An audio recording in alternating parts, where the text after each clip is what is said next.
Bonjour à tous, soyez les bienvenus dans un nouveau numéro de Parents c'est un métier, votre émission sur la parentalité.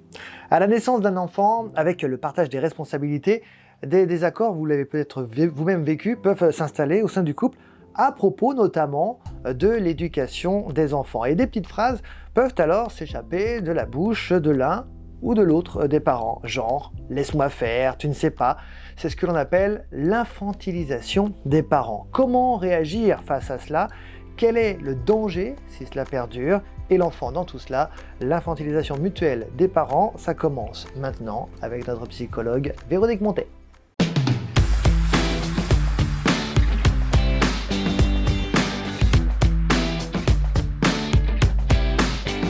Bonjour Véronique. Bonjour Guillaume. Qu'est-ce que l'infantilisation mutuelle des parents? Si on doit faire déjà une définition de ce thème. Infantilisation, c'est infantiliser quelqu'un, le traiter comme un enfant, tout simplement. D'accord. Tout simplement, alors que c'est une période où il devient parent. Alors comment réagir face à cela? En fait, quand on devient parent, l'émission c'est quoi? C'est un métier, donc ça s'apprend. Ça s'apprend, oui. Ça Et s'acquiert. quand on devient parent, alors je pense que tu sais très bien ce qui se passe dans la tête. Oui, il y a un petit peu de changement, dans le sens où, Non. un petit peu quand même. Dans le sens, les rôles commencent à s'inverser. Nous ne sommes plus les enfants, seulement les enfants de nos parents. Et non. Donc on se retrouve à endosser un nouveau rôle qu'on ne connaissait pas. Et on doit avoir des compétences, des responsabilités, et tout ça, ça pèse. Et on aimerait bien retourner un petit peu enfant.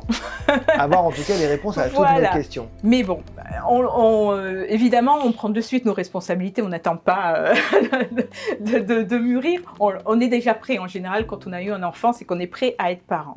D'accord. Mais quand on devient parent, il y a toute la réminiscence. Voilà, tout revient en mémoire. Toute notre propre enfance, notre propre éducation, ce qu'on estime avoir raté, ce que les parents auraient raté pour nous. Et on veut faire quoi? On veut faire mieux que nos parents. Ça, c'est une constante. Non pas que nos parents aient été extrêmement mauvais, ils ont été suffisamment bons. Tu te souviens de ça? Donc toujours suffisamment bons. Toujours. Mais il y a toujours un petit manque. Donc, devenus parents, ces enfants veulent faire mieux. Ils ont une pression sur les épaules incroyable. Se surajoute à ça en plus la société qui en rajoute une couche. Bon, celle-là, on peut la laisser facilement de côté, c'est pas grave, il faut se faire confiance. Il faut vraiment se faire confiance, s'écouter. Et effectivement, quand on est en couple, on vit tous les deux ce décalage avec une histoire de vie différente au départ. Et on doit s'ajuster mutuellement.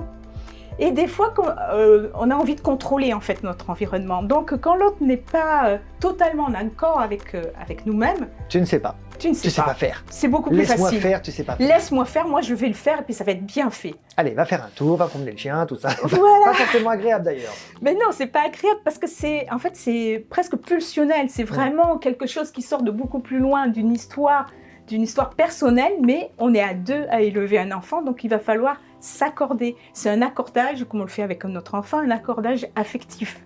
On est un couple parce qu'on se correspond, et en tant que parent, c'est une autre étape où on se réapprend, on réapprend à se connaître, où on rentre encore plus peut-être dans notre intimité de vie, qui est vraiment de l'ordre de l'enfant au départ, que l'on était et que l'on n'est plus. Quel est le danger si cela perdure, si on n'arrive pas à trouver un accord sur l'éducation de notre enfant? Alors, le danger, c'est un grand mot. Oui.